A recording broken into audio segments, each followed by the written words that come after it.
Rétro Hebdo. Rétro Hebdo. Rétrospective hebdomadaire de l'actualité. Bonjour à tous et bienvenue dans cette rétrospective hebdomadaire de l'actualité. À la une, environ 33 millions de dollars américains au moins sont nécessaires pour couvrir les besoins de près de 90 000 réfugiés congolais se trouvant au Burundi et ont fui les violences à l'est de la République démocratique du Congo. Un problème de remboursement de crédit est la cause avancée par l'Association des banques et établissements financiers, justifiant ainsi le faible accès au crédit agricole. Aucun cas de corruption ne doit plus être trouvé au Burundi à l'horizon 2030, selon le numéro 1 burundais, ce que des citoyens burundais estiment réalisable, à condition d'appliquer des sanctions sévères aux corrupteurs. Gitega a abrité le 9e festival du tambour ce samedi.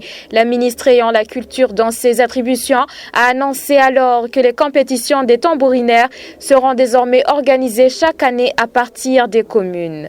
Voilà pour le sommaire. À la présentation de cette rétrospective hebdomadaire de l'actualité, Claria Kangundiye. Rétro Hebdo.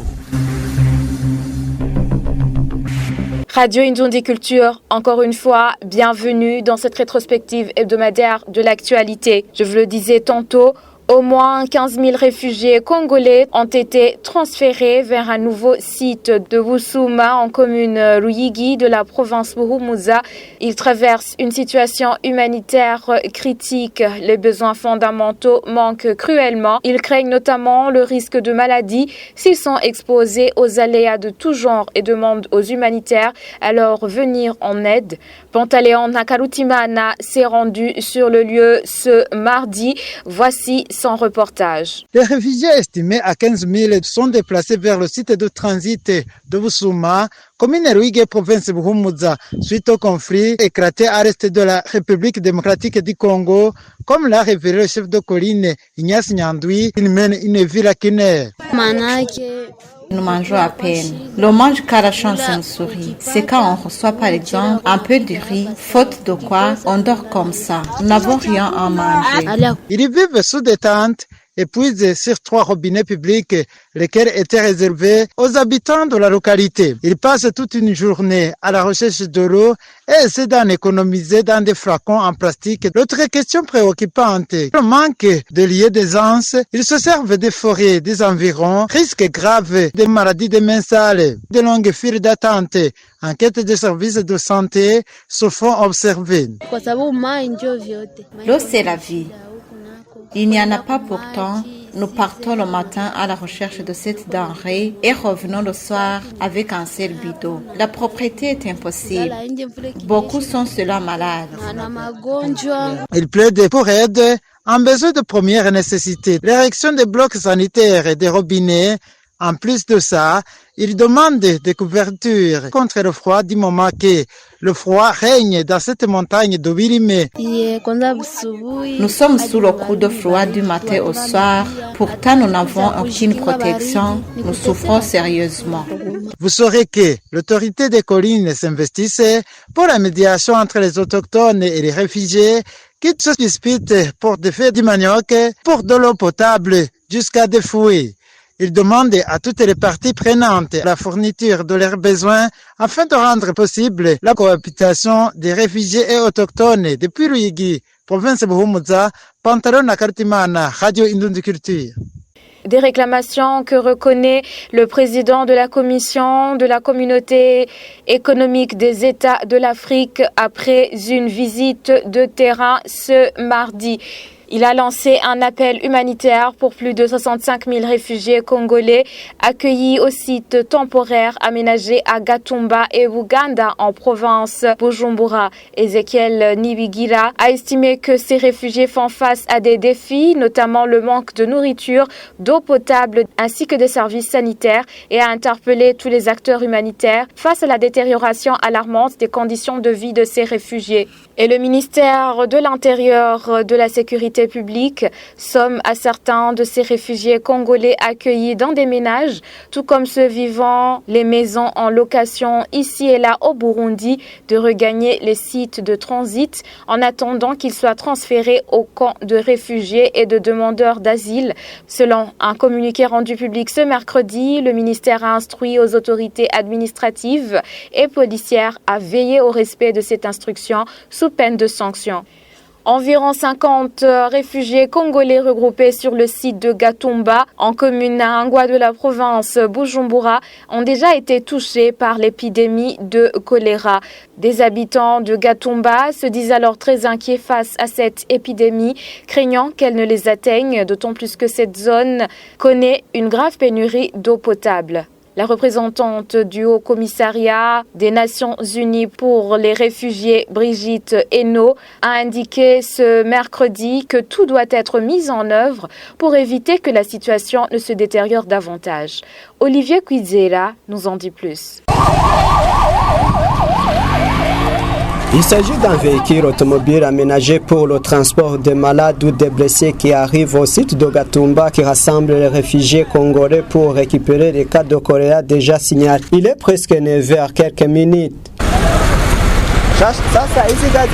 Ce sont des camions équateur qui attendent de transporter certains réfugiés vers Musuma à Ruyigi dans la province de Buhumuza. À notre constat est qu'il y avait des camions citernes remplis d'eau en faveur de ces réfugiés. Pour ça, nous avons approché la population environnante de ce site. Selon toujours les résidents de Gatumba, le choléra est présent dans ce site de réfugiés congolais. Certains précisent qu'il y aurait des cas de mort suite à cette maladie, même si les services habilités n'ont pas encore donné de lumière. Ces résidents de Gatumba craignent jusqu'à présent le risque d'être attaqués par cette maladie, car ils expliquent que cette localité connaît toujours un manque criant d'eau potable. Ils demandent alors l'intervention de la part du gouvernement pour rendre disponible l'eau potable dans l'immédiat.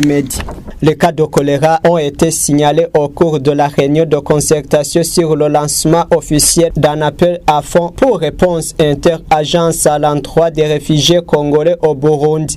La représentante du Haut Commissariat des Nations Unies pour les réfugiés, Brigitte Eno, a souligné que le site de Gatumba a déjà présenté des cas de choléra. Avec les cas de choléra, Madame la ministre de la Santé était elle-même hier à Gatumba, elle a vu, elle a déjà déployé une équipe, mais ce n'est pas suffisant. Donc on doit faire vite, on doit réagir pour éviter que la situation ne continue à se détériorer. Le site de transit de Gatumba en commune Nahangwa, province de Bujumbura, a été ouvert depuis le 5 décembre 2025 suite aux affrontements entre le gouvernement de la République démocratique du Congo et le groupe armé du M23 à l'est de la République démocratique du Congo. Selon le HCR, 50 cas de choléra ont été identifiés. 80 personnes étaient hospitalisées jusqu'au mercredi de cette semaine. Un projet d'appel inter-agence de réponse d'urgence pour les réfugiés au Burundi a alors été lancé par le gouvernement burundais en collaboration avec les agences du système onusien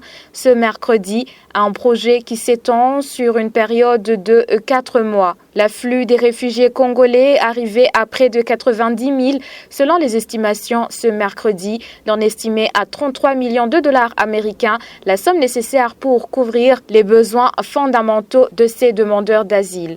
L'intensification des violences à l'est de la République démocratique du Congo ayant poussé les réfugiés congolais à quitter leur territoire impacte alors négativement les échanges commerciaux avec le Burundi. Au marché dit Bujumbura City Market dans la ville de Bujumbura, nos reporters ont constaté que certains bureaux de transport en commun entre les deux pays sont déjà fermés. Bon nombre d'employés craignent d'être renvoyés en chômage. Les commerçants opérant à ce marché peinent à y écouler les produits à leur disposition.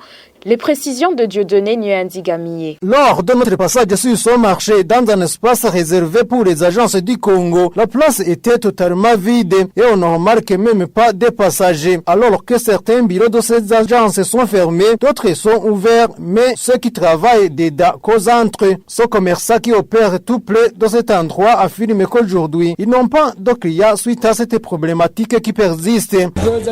Où peuvent passer pour arriver ici? La place est vie. Tu viens et tu t'assieds en attendant les heures de la fin du travail pour rentrer. Il n'y a plus de clients. Si tu étais ici, tu ne voyais pas de l'autre côté. Ces opérateurs économiques indiquent que les vendeurs congolais travaillant sur ce marché ont été également touchés par cette paralysie des activités. Ceux qui opèrent sur ce marché sont de la majorité congolaise. Partout, les places sont vides. Ils ouvrent les stands, mais il manque de clients détaillants pour les produits. Ces commerçants s'inquiètent du fait que certains d'entre eux pourraient perdre l'emploi, car ils commencent à limiter les heures de travail. Même s'il ne veut pas l'ouvrir, il peut décider et être informé qu'il n'y a pas de travail le jour suivant. Si tu n'as pas d'argent à ta disposition, c'est un problème car auparavant, on le trouve ici, mais pour le moment, il n'y a plus de marché. La perturbation de ces activités a été entravée par la fermeture des frontières entre le Burundi et la République démocratique du Congo, surtout au niveau de Gatumba, après que le mouvement Robert M23 faisait tomber la ville d'Uvira du sud de Kivu la semaine écoulée. Ces commerçants font savoir que celui qui a encaissé une somme de 200 000 francs par jour, aujourd'hui, il ne reçoit qu'une somme de plus de 100 000 francs. Courte pause et poursuivons cette rétrospective hebdomadaire de l'actualité. Rétro Hebdo. Je vous le disais tantôt, l'accès au crédit agricole avance à pas de tortue. Elle n'est à 10% que depuis une décennie. La raison avancée par l'Association des banques et établissements financiers est un problème de remboursement. Dieudonné Nuanzi-Gamier nous fait encore une fois le point. Les crédits octroyés par les banques et les établissements financiers étaient passés de 1% à 10% au cours des 10 dernières années au Burundi. Même si la situation se présente ainsi, ce secteur, considéré comme porteur de croissance, entache encore certaines irrégularités. L'Association des banques et établissements financiers du Burundi, ABF, évoque le problème du remboursement des dettes par les bénéficiaires et cause parfois des problèmes. Le Jeff Leru, qui Gisèle Nwengouye, il est le président de cette association. Pour le secteur particulièrement de l'agriculture, l'existence des mécanismes d'accompagnement, notamment les garanties, les partages de risques qui doivent être mobilisés pour permettre effectivement au secteur agricole de bénéficier plus de financement de la part des banques. Et donc, bien qu'il y ait des défis existent par rapport à la conjoncture économique, les banques restent concentrées, se focalisent sur le financement de l'économie réelle. Alors que le secteur agricole constitue un socle du développement, l'expert en économie et en même temps professeur d'université Salomon Sabimana demande au gouvernement de restructurer ce domaine car chaque contracteur d'un crédit a un projet à entreprendre afin par la suite régler le crédit. Parlons du secteur agricole, il y a deux dimensions qu'il faut voir. Il y a le secteur agricole comme secteur d'agriculture de subsistance et comme secteur d'agriculture de marché. Et à ce niveau, les gens qui vont demander le crédit dans le secteur agricole, ce sont des gens qui ont des projets d'investissement agricole de marché. Le gouvernement burundais, de son côté, dit reconnaître la contribution des banques et établissements financiers au développement du pays. La secrétaire permanente au sein du ministère ayant les finances dans ses attributions, Francine Narukundo, montre ici des initiatives qui sont en train d'être menées afin que ces opérateurs économiques aient des facilités. Le secteur bancaire burundais joue aujourd'hui un rôle central dans le financement de notre économie. Le gouvernement est pleinement conscient des contraintes auxquelles font face les établissements de crédit. À cet effet, plusieurs initiatives ont été déjà prises et sont en cours. Notamment, je parlerai du document des réformes macroéconomiques qui va guider notre pays pour mener des réformes macroéconomiques. Selon un rapport récent de la Banque centrale du Burundi, BRB, le crédit contracté entre 2021 et 2024 est passé de près de 140 milliards de francs à plus de 690 milliards de francs. Lancement ce mercredi du document de la stratégie nationale de lutte contre la corruption au Burundi. Lors d'un atelier de validation du document de cette stratégie à Gitega, capitale politique, le président burundais a déclaré alors une politique de 0 cas de corruption à l'horizon 2030. Anissé Nangouvou les détails. La corruption constitue une réalité au Burundi, a annoncé l'inspecteur général de l'État Élisée Ndaye Sommet-Crédit dans la capitale politique à l'occasion de l'ouverture d'un atelier de validation du document de la stratégie nationale de lutte contre la corruption au Burundi à l'endroit des représentants des institutions de l'État, des organisations de la société civile et des partenaires du Burundi dans le développement. Il a révélé que cette stratégie repose sur 6 piliers dont la restauration de l'esprit d'Ubuntu et du patriotisme dans la gestion de la chose publique, le renforcement du cadre légal et institutionnel, l'éradication de l'impunité, la sensibilisation à la transparence, l'impulsion des synergies entre différents intervenants dans la lutte contre la corruption et la mise en place d'un comité national chargé du suivi, évaluation et de la consolidation de cette stratégie de lutte contre la corruption. Emma Ngwa Ano, représentante résidente du programme des Nations Unies pour le développement au Burundi, PNUD en sigle, a souligné que la corruption constitue un frein à l'émergence des pays et affaiblit ainsi l'efficacité des services publics, en précisant que les 6 piliers de cette stratégie permettent de répondre aux enjeux du Burundi. Le président de la République du Burundi, Evariste Ndayishimiye, dans son discours, a indiqué que l'objectif ultime de cette stratégie de lutte contre la corruption est d'atteindre 0 cas de corruption dans tout le pays à l'horizon 2030. Le numéro 1 burundais a annoncé en outre la mise en place d'un comité national de suivi et évaluation des consolidations de cette stratégie nationale de lutte contre la corruption qui sera présidée par le chef de l'État au niveau national avec ses démembrements jusqu'à la base. Le président de la République a enfin montré que la digitalisation des services publics va enfin constituer un remède indéniable à ce phénomène lié à la corruption. Anissé Nangouvou Gitega, Radio Indoundi Culture. Certains citoyens de la ville de Bujumbura estiment que la récente déclaration du numéro 1 burundais est réalisable à condition de mettre l'accent sur l'application des sanctions sévères envers les corrupteurs afin de mettre fin aux pratiques de demande ou d'octroi de pots de vin. Ceux qui se sont confiés à notre rédaction ce vendredi estiment que la lutte contre la corruption devrait commencer au sein des institutions publiques, là où la corruption se fait surtout parler d'elle. Quant à l'Observatoire de lutte contre la corruption et les malversations économiques, il demande que cette stratégie mise en place ne reste pas lettre morte. Alors que se clôturait la campagne de 16 jours dédiée à la lutte contre la corruption ce vendredi, Gabriel Rufiri, président de l'OLUCOM, estime que les propos tenus par le chef de l'État devraient être mis en œuvre. Je vous propose de l'écouter. Il est extrêmement important que les discours politiques qui sont menés par les autorités doivent être accompagnés par les actes concrets, ce qui n'est pas le cas actuellement malheureusement. Ce qui vient d'être posé, c'est cet acte-là de valider la stratégie. Donc, comme le gouvernement a accepté que cette stratégie sera analysée, adoptée et signée par le chef de l'État en janvier et qu'il y aura de l'évaluation en mars, je pense qu'on peut avoir de la confiance, de l'espoir que cette élite sera effective. Mais je dois vous dire que cette élite, c'est une élite de nous tous. C'est pour cette raison qu'il est extrêmement important que chacun soit engagé dans ce combat parce que c'est un combat de démocratie, c'est un combat pour la bonne gouvernance, c'est un combat pour la protection de l'intérêt général. Parce que dans ce pays, nous voyons qu'il y a un groupe d'individus qui veut que la richesse du pays soit pour eux. Mais ce groupe ne peut pas construire les écoles, ne peut pas construire les routes, les hôpitaux, ne peut pas. Donc, c'est de l'égocentrisme qu'il faut combattre.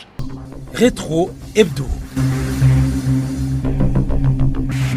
Plus de 200 maisons d'habitation et des salles de classe de 2 établissements scolaires ont été détruites par une forte pluie mêlée de vents violents qui s'est abattue l'après-midi du dimanche 14 décembre en zone Chibitoke, commune Nahangwa en province Bujumbura.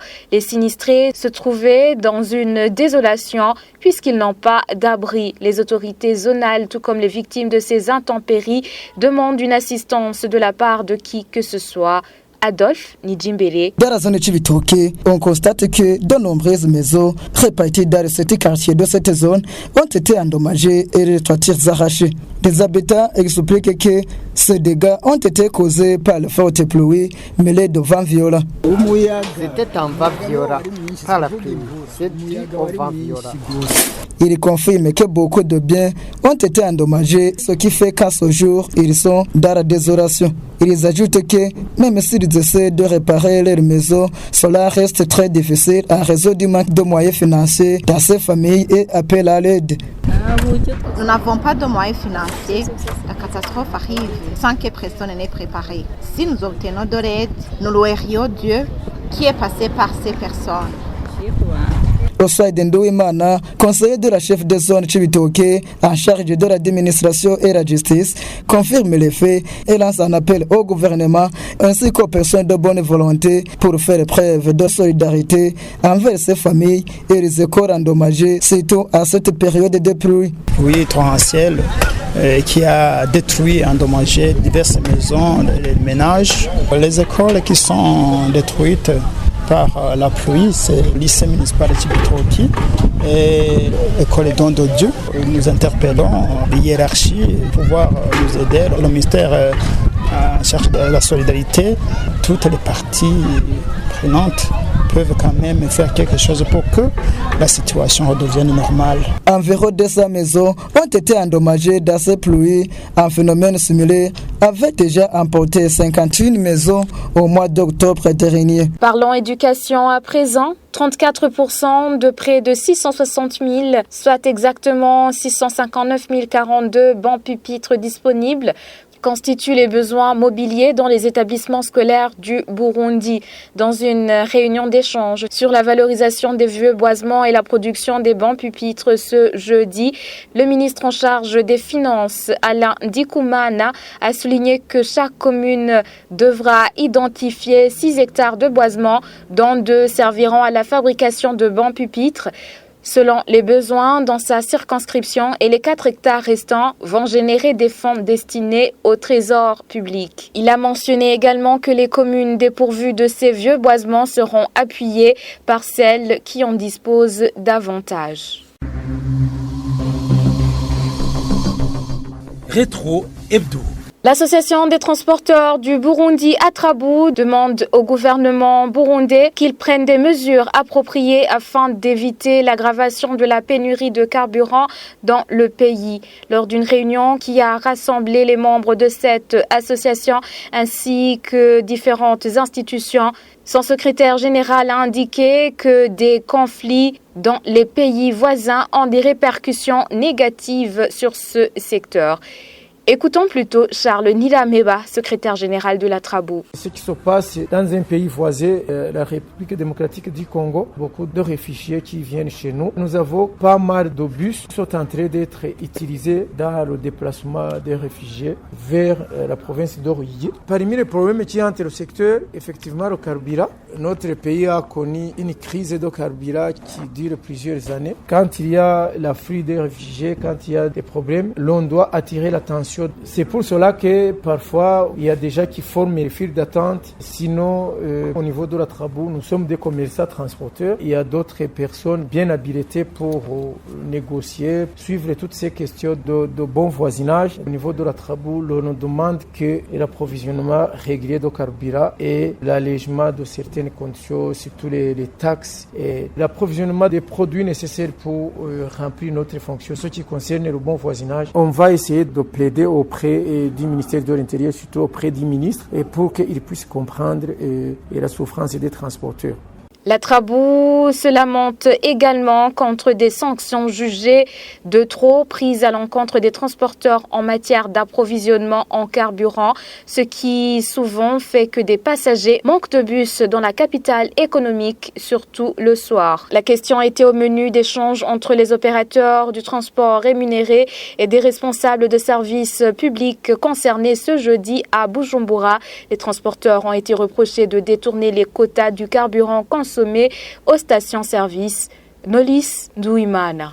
Le manque de bus de transport en commun au parking desservant les différents quartiers de Bujumbura vers le soir, notamment a dominé les échanges. Les intervenants, dont des responsables publics, ont reproché les automobilistes à confisquer les bus de se recroire après être servis aux stations-service. Et là où le bas blesse, ont déploré les mêmes autorités. Le carburant consommé, vidé et frauduleusement vendu. Une attitude alors contre la morale pour l'intérêt du public. Le commissaire municipal de police, colonel Edouard Makoko, a déploré le fait que ce sont des passagers qui en paient les pots cassés avec de longues files d'attente qui font le quotidien des citadins. Toutefois, l'association des transporteurs du Burundi s'inquiète pour la suite. En effet, a fait savoir son président Bosco Minani, les quotas sont unilatéralement retirés avant de décréter des amendes jugées de trop. Imaginez dire au conducteur de se présenter à la mairie, lui fixer rendez-vous à 14h alors qu'il a suspendu le travail. Et notre cas concernait un véhicule ayant embarqué des passagers vers Kotebu. Le lendemain, l'intéressé s'est vu retirer des quotas et infliger 350 000 francs d'amende. Je lui ai dit de s'acquitter du devoir ou d'arrêter le travail. Pour sa part, la société pétrolière du Burundi prévient les conducteurs défaillants, puisqu'a précisé la directrice des opérations Anne-Marie Kaneza, d'autres sanctions pourraient être prises à leur endroit. Un bus sillonne les quartiers sans qu'il y ait même de passagers dedans. Nous nous demandons pourquoi. Puis-je sanctionner le propriétaire ou le chauffeur? C'est le chauffeur qui est responsable. La quantité reconnue au bus de transport en commun au Burundi est définie selon le type de véhicule. Elle est fixée à 100 litres à la pompe pour ceux-là desservant les quartiers de Bujumbura et le véhicule ne revient à la pompe qu'après 48 heures. Le quota pour les mêmes bus desservant les provinces est compté à 450 litres par semaine. Une quantité que l'on vient de majorer pour les minibus de 100 à 200 litres par semaine à Bujumbura, 250 à 300 litres par semaine pour les véhicules desservant les provinces, alors que le voiture de type Probox n'ont qu'à consommer officiellement 100 litres d'essence par semaine à la pompe. Le gouvernement burundais somme désormais les opérateurs du transport rémunérés à travailler jusqu'à 24 heures au moins dans la ville de Bujumbura. Les opérateurs du transport rémunérés demandent la révision de la loi régissant les taxes communales dans ce domaine. Ils déplorent des lacunes de cette loi, surtout en ce qui est des frais de stationnement perçus par les communes, surtout en son article 65 qui stipule que ces frais sont estimés à 1500 francs burundais par nuitée et des fois ils payent également journalièrement. Lors d'une réunion de ce jeudi entre ces transporteurs et les ministères, notamment celui ayant la sécurité publique dans ses attributions et celui en charge du transport, il a été promis que cette question et bien d'autres vont être discutées pour trouver un compromis. C'est sur cette brève que prend fin cette rétrospective hebdomadaire de l'actualité. Merci, fidèles auditeurs, de nous avoir prêté une oreille attentive. Cléria Kahundié était à la présentation de cette rétrospective hebdomadaire de l'actualité. Rétro Hebdo. Rétro Hebdo. Rétrospective hebdomadaire de l'actualité.